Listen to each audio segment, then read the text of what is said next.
even after everything that I've experienced with Anna and spending all that time with her, there's that scientific controlled, sort of rational part of my brain still has doubts.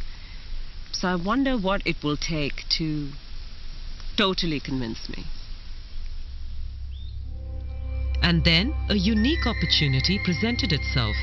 In the course of my work, I had come across the story of Jörg Olsen, an ex-policeman turned conservationist. Jörg and his wife Karin set up the Jukani Predator Park. Here, many big cats rescued from bad zoos and canned hunting farms are offered a home and get lifetime care.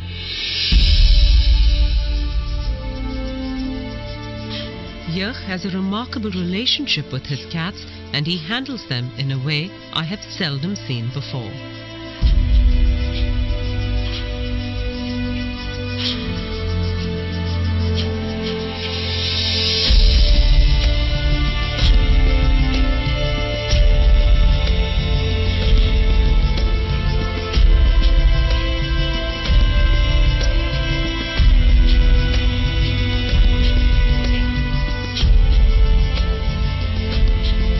But there was one big cat here that he did not know what to do with.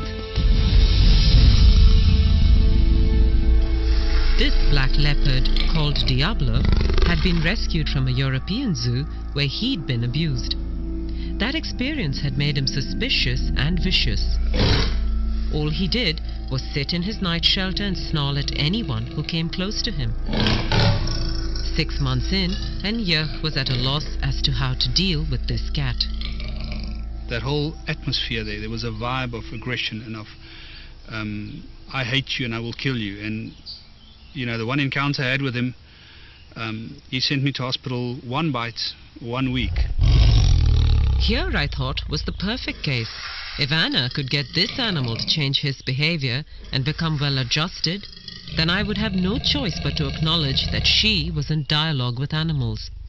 It took me some time, however, to convince Jörg to bring in Anna. He's a dangerous cat. He's very, very dangerous. He's towards me and towards everybody else. In my opinion, the chances of an animal communicator changing that, it'll take a lot to convince me. I honestly do not believe that an animal can talk to a human or communicate with a human. I've had animals my whole life. We give them commands, we give them instructions, and they do it as we habituate them, basically. But I'm very skeptical to think that an animal like Diabolo will communicate or can communicate with humans. I am desperate, however. I do not want to lose him. I made sure that Anna had no information on Diabolo or his history before she came to speak to the black leopard. I was nervous to see what would happen, as this animal never let anyone near his night shelter without a lot of snarling and growling. But the minute he saw Anna, he calmed down and let her kneel right outside and look at him.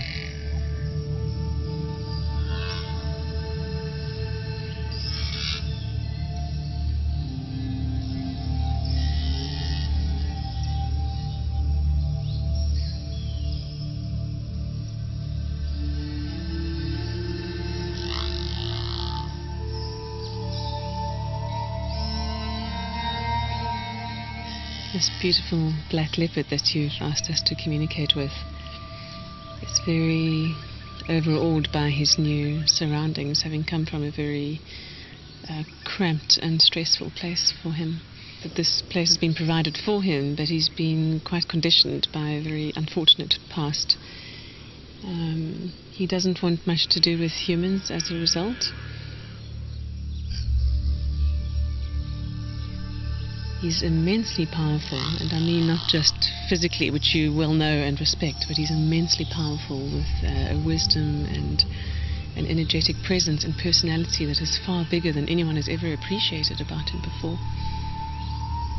And he commands a certain amount of respect for that.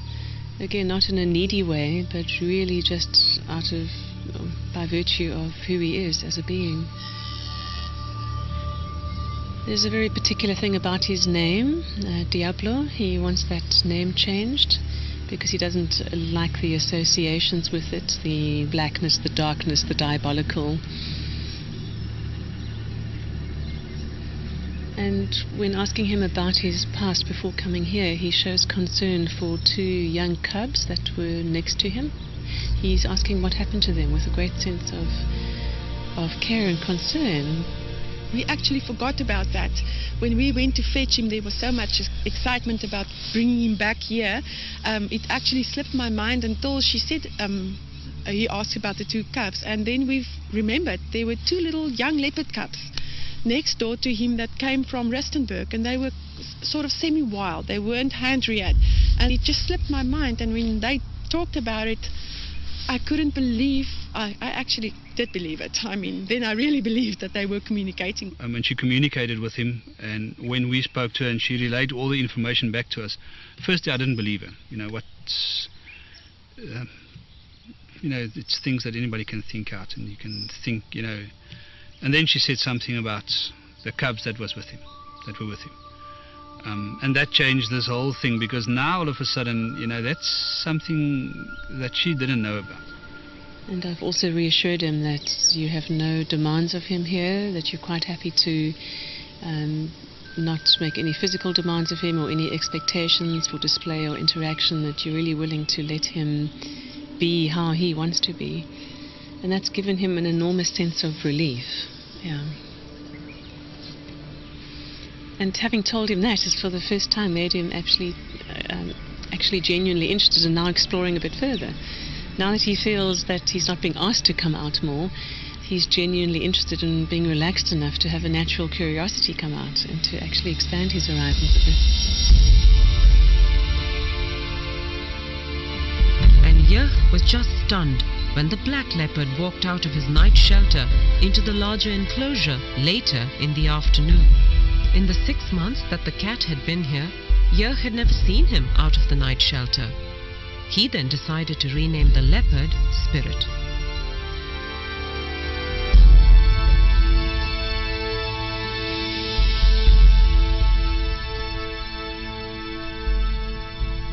We told him that same afternoon that we're not going to call him Diabolo anymore.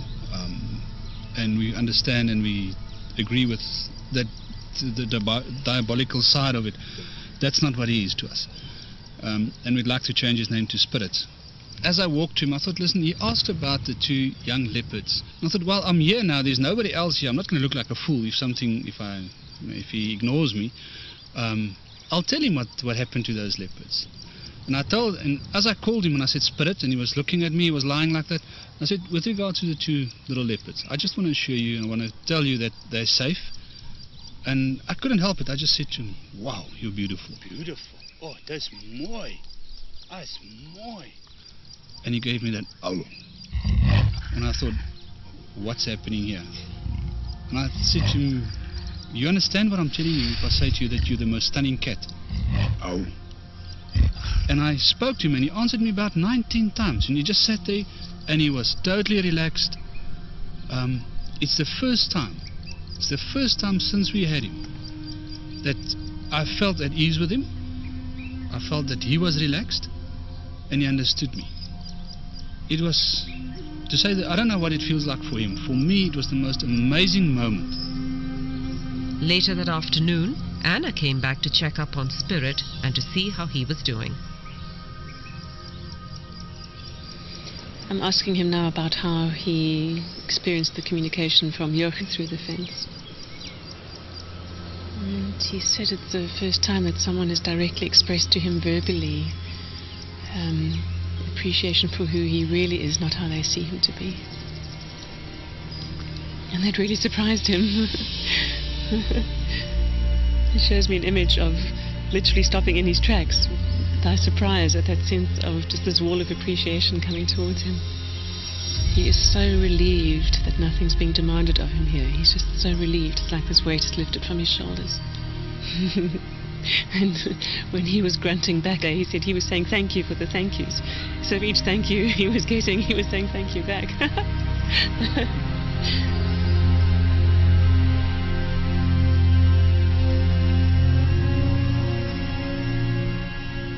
Is there anything you'd like to say about that feedback? I think we'll talk about this a bit later. I can't listen. So we'll talk about this later. It's unbelievable. I'm overwhelmed.